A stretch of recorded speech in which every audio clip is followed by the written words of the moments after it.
तो दोस्तों एक बार फिर से स्वागत है आपका हमारे चैनल में। और आज हम एक्सप्लेन करने वाले हैं जुग जुग जियो मूवी को, जो कि हाल ही में रिलीज हुई है। और अगर स्टार कास्ट की बात करें तो इस फिल्म में वरुण धवन, अनिल कपूर, कियारा आडवाणी और नीतू कपूर देखने को मिलेंगे। और इस फिल्म को डायरेक्ट किया है राज मेहता ने, जिन्होंने गुड न्यूज जैसी फिल्म बना चुके हैं। तो चलिए इस एक्सप्लेनेशन को शुरू करते हैं, लेकिन उससे पहले वीडियो को लाइक कीजिए और चैनल को सब्सक्राइब कीजिए ताकि आपको इसी तरह के लेटेस्ट और फ्रेश कंटेंट मिलते रहे। तो फिल्म की शुरुआत होती है पंजाब के पटियाला में कुलदीप सैनी से, जिसे सभी लोग कुकू कहकर बुलाते हैं। वो अपने दोस्तों के साथ स्कूल से वापस आ रहा होता है और वहीं पर हम नैना को भी देख पाते हैं। और नैना वही लड़की है जिससे कुकू प्यार करता है। कुकू नैना को बचपन से पसंद करता आ रहा है और कहीं न कहीं नैना भी उसे पसंद करती है। अब कुछ दिन बीतते हैं, स्कूल से लाइव कॉलेज में पहुंच जाती है। दोनों साथ में काफी सारा टाइम तो स्पेंड करते हैं, लेकिन अभी दोनों रिलेशनशिप में नहीं आए थे। नैना का एक भाई भी था गुरप्रीत, जिससे कि कुकू दोस्ती कर लेता है और अपना बेस्ट फ्रेंड बना लेता है। अब गुरप्रीत हमेशा कुकू को अपने घर लाया करता है और उसी बहाने कुकू नैना से भी मिल लिया करता है। और फिर कुछ दिनों के बाद दोनों एक दूसरे से प्यार करने लगते हैं। और एक दिन बहुत सारी भीड़ के सामने कुकू नैना को शादी के लिए प्रपोज कर देता है। तो नैना कुकू के पास आती है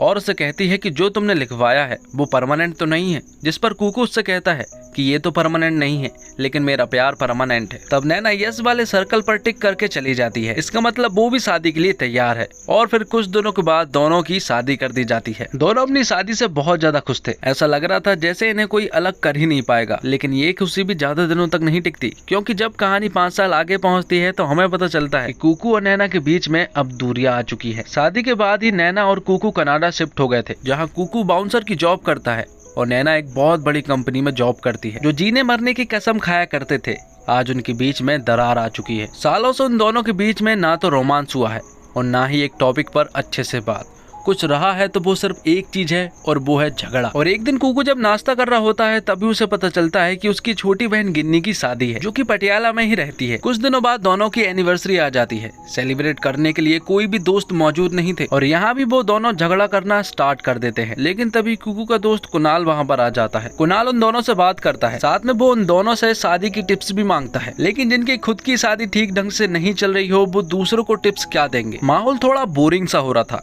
इसलिए कुणाल उनसे कहता है कि चलो एक गेम खेलते हैं। वो दोनों से कहता है कि 3 गिनती काउंट करते ही दोनों को साथ में बोलना होगा कि उन्हें एनिवर्सरी पर एक दूसरे से क्या गिफ्ट चाहिए। और जैसे ही कुणाल 3 काउंट करता है, दोनों एक साथ बोल पड़ते हैं कि उन्हें डिवोर्स चाहिए। दोनों अपनी शादीशुदा लाइफ से खुश तो नहीं थे, लेकिन उन्होंने आज से पहले एक दूसरे को कभी नहीं बताया था कि उन्हें डिवोर्स चाहिए। घर आते वक्त नैना कुकू से पूछती है कि उसके दिमाग में ये सब कब से चल रहा है। तो कुकू उससे कहता है क्या फर्क पड़ता है, क्योंकि वो भी तो यही चाहती है। फिर दोनों एक दूसरे से रीजन पूछने लगते हैं कि आखिर उन दोनों के डिवोर्स क्यों चाहिए। नैना को अपनी कंपनी से प्रमोशन मिलने वाला था और उसे न्यूयॉर्क भेजा जा रहा था। तब कुकू उससे कहता है कि उन्हें तो कनाडा आना ही नहीं चाहिए था। और तभी गुस्से में नैना अपनी आगे वाली कार में टक्कर मार देती है। और फिर सीन शिफ्ट होता है पुलिस स्टेशन में, जहाँ पर कुकू नैना को बताता है कि कुछ दिनों के बाद गिन्नी की शादी है, इसलिए शादी से पहले तो वो डिवोर्स नहीं ले सकते। लेकिन जैसे ही गिन्नी की शादी हो जाएगी, वो अपने घर वालों को बता देंगे कि वो एक दूसरे से डिवोर्स लेना चाहते हैं। तो नैना भी उसकी बात मान जाती है और कहती है कि इतने दिन हैप्पी कपल बनने की एक्टिंग कर ही ली है,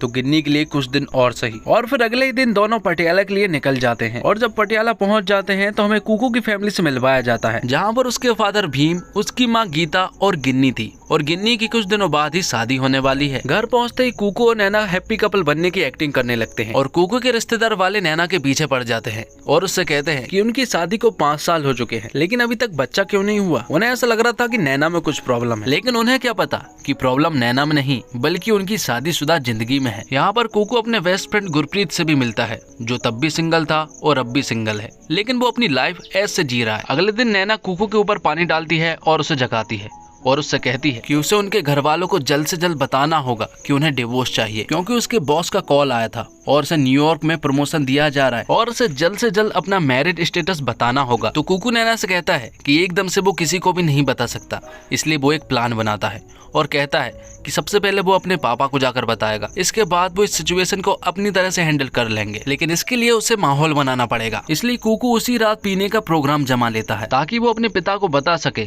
कि नैना और वो डिवोर्स लेना चाहते हैं। और जब कुकू अपने पिता से बात करना शुरू करता है तो उसे पता चलता है कि वो भी शादीशुदा जिंदगी से परेशान है। कुकू के पापा भीम कुकू से कहते हैं कि बीबी ना वेजिटेरियन शेरनी की तरह होती है और पति शिकार, लेकिन वो तुम्हें खाएगी नहीं क्योंकि वो वेजिटेरियन है, लेकिन वो तुम्हें जिंदगी भर डराएगी जरूर। कुकू अपने फादर की इन बातों को सुनकर बहुत ज्यादा खुश था क्योंकि वो भी इसी तरह से फील कर रहा था। लेकिन इससे पहले कि कुकू अपने फादर को बताता कि वो डिवोर्स लेना चाहते हैं, उससे पहले कुकू के फादर भीम उसे बता देते हैं गिन्नी की शादी के तुरंत बाद ही वो अपनी पत्नी से डिवोर्स ले लेगा। और ये बात सुनकर कुकू के तोते उड़ जाते हैं और अगले ही दिन से कुकू टेंशन में आ जाता है, क्योंकि उसका खुद का डिवोर्स तो हो ही रहा था, लेकिन वो अपने मम्मी पापा का डिवोर्स होता हुआ कैसे देख सकता है। थोड़ी देर के बाद कुकू की बहन गिन्नी कुकू के पास आती है और उसे कहती है कि उसे मम्मी पापा के बारे में कुछ बात करनी है। यहाँ पर कुकू को ऐसा लग रहा था जैसे गिन्नी को उनके माता पिता के बारे में पता चल गया हो, लेकिन यहाँ पर गिन्नी उससे कहती है कि उसकी शादी के 2 दिन पहले ही मम्मी पापा की एनिवर्सरी है और उसने एक प्लान बनाया है। वो उन्हें सरप्राइज देकर उनकी फिर से शादी करवाएगी। वो सारा अरेंजमेंट तो कर लेगी,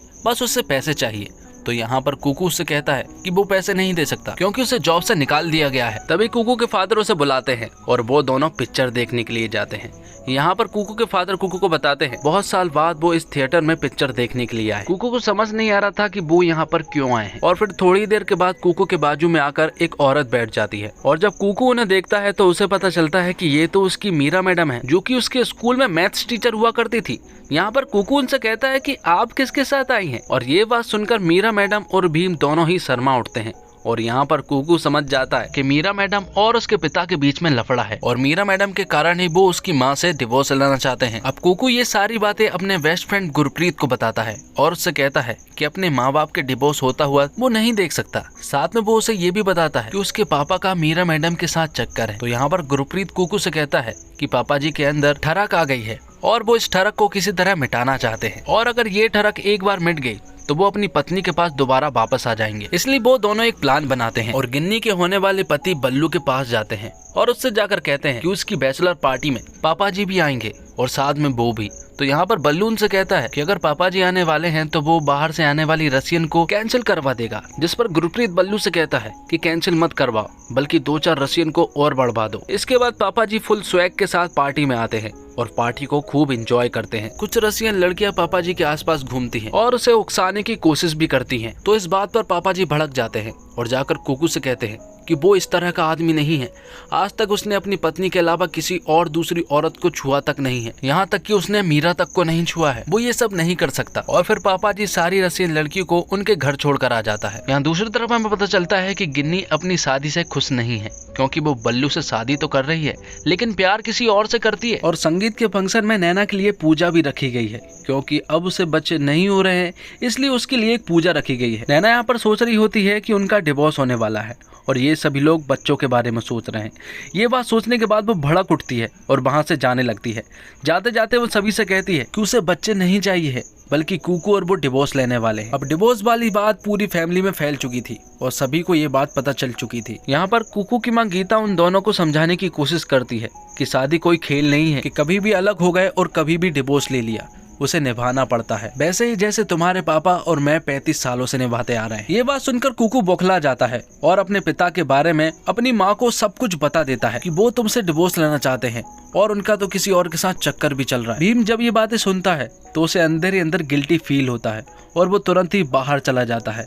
लेकिन बाहर जाते ही अचानक वो गिर जाता है और जैसे ही वो गिरता है कुकू दौड़ता हुआ उनके पास पहुंचता है। भीम यहाँ पर कुछ बोलने की हालत में भी नहीं था, इसलिए तुरंत ही भीम को हॉस्पिटल ले जाया जाता है। हॉस्पिटल में जब डॉक्टर भाटिया भीम की रिपोर्ट चेक करते हैं तो डॉक्टर भाटिया को पता चलता है कि भीम की सारी रिपोर्ट एकदम नॉर्मल है। यहाँ पर भीम डॉक्टर भाटिया से कहता है कि उसे सबसे ये कहना है कि उसे अटैक आया है। अगर सबको ये बात पता चल गई कि उसे कुछ नहीं हुआ है तो बाहर के जो अटैक होंगे वो उन अटैक को झेल नहीं पाएगा। इसलिए भीम के कहने के मुताबिक डॉक्टर भाटिया बाहर जाकर सभी से कह देते हैं कि उन्हें अटैक आया है, इसलिए उन्हें ज्यादा टेंशन मत लेने देना। तब कुकू अपने पिता से मिलने के लिए अंदर जाता है और उनसे कहता है कि वो जल्द ठीक हो जाएंगे क्योंकि वो खतरे से बाहर है। लेकिन यहाँ पर कुकू को कौन समझाए कि जो इंसान कभी खतरे में गया ही ना हो वो खतरे से बाहर कैसे आ सकता है। कुछ दिनों बाद सब कुछ नॉर्मल हो जाता है और एक दिन भी मीरा मैडम से बात कर रहा होता है और अचानक से वहाँ पर गीता आ जाती है और गीता उसे रंगे हाथ पकड़ लेती है। यहाँ पर गीता भीम से कहती है कि उसे मीरा से मिलना है, इसलिए मीटिंग फिक्स करवाओ। अब रात को कुकू और नैना सो रहे होते हैं, तभी अचानक से खिड़की के रास्ते से गुरप्रीत आ जाता है और गुरप्रीत को जब ये बात पता चली कि वो दोनों भी डिवोर्स लेना चाहते हैं, तो वो उनसे पूछना चाहता है कि आखिर वो दोनों डिवोर्स लेना क्यों चाहते हैं। ये बात कर ही रहे होते हैं कि तभी अचानक से दूसरी खिड़की से पापा जी भी आ जाते हैं और वो उनसे कहते हैं कि गीता मीरा से मिलना चाहती है, अगर वो दोनों मिले तो मामला बिगड़ सकता है, इसलिए वो कुछ सोचे। कुकू उनसे कहता है कि हम इस बारे में जरूर सोचेंगे, लेकिन उससे पहले हम कल मंदिर चलेंगे। अब कुकू अगले दिन अपने पिता को मंदिर लेकर जाता है और वहाँ पर वो मीरा मैडम को भी बुला लेता है। मीरा मैडम को देखकर कुकू के फादर खुश हो जाते हैं, लेकिन ये खुशी ज्यादा देर तक नहीं चलती क्योंकि पीछे से गीता भी आ जाती है। इसलिए ना चाहते हुए भी अब उन दोनों को बात करनी ही होगी। गीता मीरा से कहती है कि वो चाहती है कि उसके पति खुश रहें और अगर वो तुम्हारे साथ रहना चाहते हैं तो उसे इस बात में भी खुशी होगी। गीता कहती है कि तुम्हें उनके साथ रहने से पहले कुछ बातें जान लेनी चाहिए। यहाँ पर गीता मीरा को सुबह से शाम तक भीम की जो रूटीन है वो पूरी की पूरी रूटीन मीरा को बता देती है और इतना कहकर वो घर वापस आ जाती है। रास्ते में गीता नैना को भी समझाती है कि वो जो कर रही है वो सोच समझ के करे, क्योंकि एक बार गलती हो जाती है तो उसे सुधारना बहुत मुश्किल होता है। अब भीम बिल्कुल आजाद था, इसलिए वो अपने सामान की पूरी पैकिंग करके मीरा मैडम के घर पर चला जाता है। उसने यही सोचा था कि अब तो वो हमेशा मीरा मैडम के साथ ही रहेगा और जैसे ही वो मीरा मैडम के घर पहुंचता है तो मीरा मैडम उससे कहती है कि वो अपनी जिंदगी को आजादी से जीना चाहती है, वो किसी का ख्याल नहीं रख सकती, इसलिए मीरा मैडम भीम को अपने घर से भगा देती है। उसी रात कुकू और नैना जब अपने घर पहुंचते हैं तो उनके बीच में भी एक जोरदार झगड़ा होता है। कुकू का कहना ये था कि वो उसे फेलियर समझती है और कुकू कुछ करना चाहता है, लेकिन नैना उससे कहती है कि वो चाहती है कि वो उसकी खुशी में खुश रहे, लेकिन उसने ऐसा आज तक नहीं किया है। यहाँ पर दोनों एक दूसरे को अपनी अपनी गलती बताते हैं और खूब झगड़ते हैं। अगले दिन हम देखते हैं कि भीम वापस आ चुका था और वो सभी को ये बताता है कि वो मीरा के पास जा ही नहीं पाया, उसका मन जाने का हुआ ही नहीं, क्योंकि वो गीता से प्यार करता है और हमेशा उसके साथ रहना चाहता है। इसलिए वो गीता से यहाँ पर माफ़ी भी मांगता है और कहता है कि उसे माफ़ कर दो। यहाँ पर गीता उसे माफ़ भी कर देती है और जो गिन्नी ने प्लान बनाया था उसके हिसाब से उन दोनों की फिर से शादी भी कराई जाती है। उन दोनों की शादी हो रही थी, यहाँ पर उसकी फैमिली वाले सभी लोग बहुत ज़्यादा खुश थे। कुकू भी खुश था, लेकिन उसे एक चीज़ की कमी लग रही थी और वो कमी ये थी कि वो मीरा मैडम को भी ये सारी चीज़ें बताए। इसलिए वो मीरा मैडम के पास वीडियो कॉल करता है और उन्हें बताता है, लेकिन यहाँ पर मीरा मैडम भीम की सारी सच्चाई कुकू को बता देती है। वो बताती है कि भीम ने उसे नहीं छोड़ा बल्कि उसने भीम को छोड़ा। साथ में वो उसे झूठे हार्ट अटैक के बारे में भी बता देती है और ये बात जब कुकू सुनता है तो उसके पैरों तले जमीन खिसक जाती है और वो तुरंत ही इस शादी को रुकवाता है और अपने पिता को बहुत बुरा सुनाता है। साथ में गीता भीम से कहती है कि आज तक वो उनसे डिवोर्स लेना चाह रहे थे, लेकिन आज वो उनसे डिवोर्स लेगी। इन सबका सबसे बड़ा इम्पैक्ट पड़ता है गिन्नी के ऊपर, क्योंकि उसे ऐसा लग रहा था कि अरेंज मैरिज ही सबसे अच्छी मानी जाती है, इसलिए वो अपने माता पिता के मनपसंद लड़के से शादी कर रही थी। लेकिन यहाँ पर तो सारा उल्टा पुल्टा हो गया, क्योंकि वो तो गौरव से प्यार करती। अब कुछ दिन गुजरते हैं और घर के सभी लोग उदास थे और फिर कुछ दिनों के बाद कोर्ट में गीता और भीम का डिवोर्स हो जाता है। जज उन्हें 6 महीने की मोहलत देता है, अगर सब कुछ ठीक नहीं रहा तो वो फिर से वापस आ सकते हैं। अब कोर्ट में अगला केस था नैना और कुकू का, क्योंकि उन दोनों का भी डिवोर्स होना था। लेकिन यहाँ पर कुकू नैना से माफी मांग लेता है और उससे कहता है कि वो हमेशा सही थी और मैं गलत, और यहीं पर कुकू उसे एक बार फिर से शादी के लिए प्रपोज भी कर देता है और नैना भी उसे माफ कर देती है और फिल्म के आखिर में सब कुछ ठीक हो जाता है। भीम कुकू से कहता है कि वो अपनी माँ को मना लेगा, इसलिए चिंता की कोई भी बात नहीं है। और इसी के साथ ये फिल्म यहीं पर खत्म हो जाती है। दोस्तों, उम्मीद करता हूँ आपको ये वीडियो पसंद आई होगी। वीडियो पसंद आई हो तो वीडियो को लाइक करें और चैनल को सब्सक्राइब करें, ताकि आपको इसी तरह के लेटेस्ट और फ्रेश कंटेंट मिलते रहे। साथ ही कमेंट करके हमें आप ये भी बता सकते हैं कि आपको ये फिल्म कैसी लगी। मिलते हैं अगली एक और धमाकेदार वीडियो के साथ, तब तक के लिए जय हिंद जय भारत।